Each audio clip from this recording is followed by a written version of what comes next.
What if I told you that in the next 5 years, you might be trying on clothes, test driving cars, and even grocery shopping without ever leaving your bedroom? Sounds like science fiction, right? Well, virtual reality storefronts are already here, and some of the biggest brands in the world are betting billions that this is the future of shopping. But here's the million-dollar question that's keeping retail executives awake at night. Are we witnessing the birth of shopping's next evolution? Or are we just watching tech companies burn through venture capital on an expensive digital costume party? I'm about to take you on a journey through virtual shopping worlds that would make even the most seasoned sci-fi writer's jaw drop. We're talking about stores where you can literally walk through walls, where fitting rooms exist in impossible physics, and where your shopping cart might just be a floating orb following you around like a loyal digital pet. But before we dive headfirst into this rabbit hole of pixels and possibilities, let me paint you a picture of what's actually happening right now. Major retailers like Walmart, Nike, and Gucci have already opened virtual storefronts in platforms like Roblox and Horizon Worlds. We're not talking about simple websites with fancy graphics. These are fully immersive three-dimensional environments where your avatar can walk, touch, and interact with products in ways that would be physically impossible in the real world. Imagine trying on a jacket that changes colors based on your mood, or test driving a car through landscapes that shift from tropical beaches to snowy mountains at the snap of your fingers.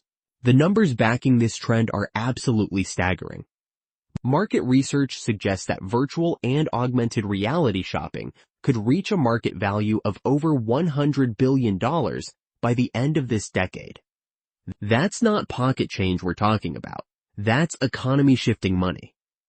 Tech giants are pouring resources into developing haptic feedback systems that let you actually feel the texture of fabrics through your VR gloves, and AI systems that can predict your shopping preferences better than your closest friends. But here's where things get interesting, and frankly, a little weird. Early adopters of VR shopping are reporting experiences that sound more like fever dreams than retail therapy. Picture this. You're browsing for a new sofa, but instead of sitting in a furniture showroom, you're floating through a virtual living room that exists inside a giant snow globe. While a friendly AI assistant who looks suspiciously like a cross between a penguin and a personal shopper guides you through different dimensions of comfort and style. The technology behind these experiences is genuinely mind-blowing.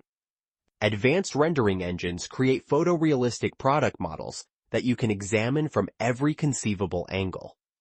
Some platforms even simulate different lighting conditions, so you can see how that new lamp would look in your apartment during a sunset versus a rainy Tuesday morning. Companies are developing virtual mirrors that don't just show you how clothes fit, but can simulate how they'll look after months of wear, or how they'll appear under different weather conditions. Now, let's address the elephant in the virtual room. The practical challenges that make even the most optimistic tech evangelists scratch their heads. Motion sickness is a real problem.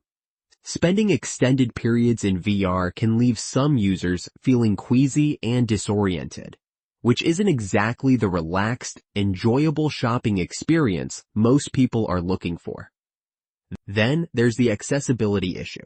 Not everyone has hundreds of dollars to spend on VR headsets, and the learning curve can be steep for less tech-savvy consumers. The social aspect of VR shopping presents its own fascinating complications. Some platforms allow you to shop with friends who might be located thousands of miles away, creating virtual shopping parties that transcend geographical boundaries. You could be trying on wedding dresses with your bridesmaids who are scattered across different continents, all meeting in a digital boutique that exists nowhere and everywhere at once. But this also raises questions about privacy and digital identity that we're only beginning to understand. Security concerns add another layer of complexity to this digital shopping revolution. When you're inputting payment information and personal data in virtual environments, the potential for new forms of cybercrime emerges. hackers could potentially create fake storefronts that look identical to legitimate retailers, or intercept transactions in ways that traditional online security measures haven't been designed to handle.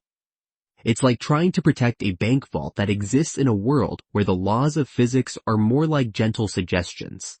The environmental implications of VR shopping present a paradox that's both promising and concerning. On one hand, virtual storefronts could dramatically reduce the need for physical retail spaces, potentially cutting down on construction materials, energy consumption for lighting and climate control, and transportation emissions from consumers traveling to stores. On the other hand, the computational power required to run these immersive experiences demands massive server farms that consume enormous amounts of electricity. Let's talk about the psychology of virtual shopping, because this is where things get really fascinating.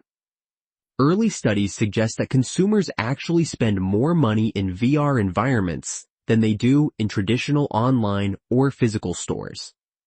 The immersive nature of the experience seems to override some of the natural skepticism and budget consciousness that usually keeps our impulse purchases in check.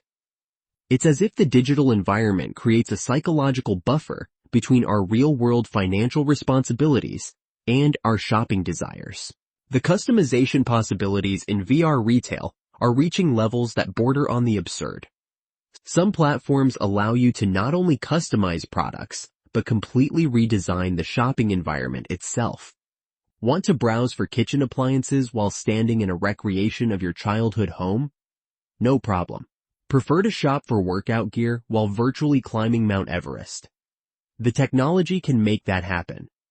This level of personalization could revolutionize how we think about retail spaces, making every shopping experience unique to the individual consumer. But perhaps the most intriguing aspect of VR shopping is how it's beginning to blur the lines between entertainment and commerce. Some virtual stores incorporate game-like elements, turning shopping into a quest where finding the perfect product becomes an adventure. You might need to solve puzzles to unlock exclusive deals, or compete in mini-games to earn virtual currency that translates to real-world discounts.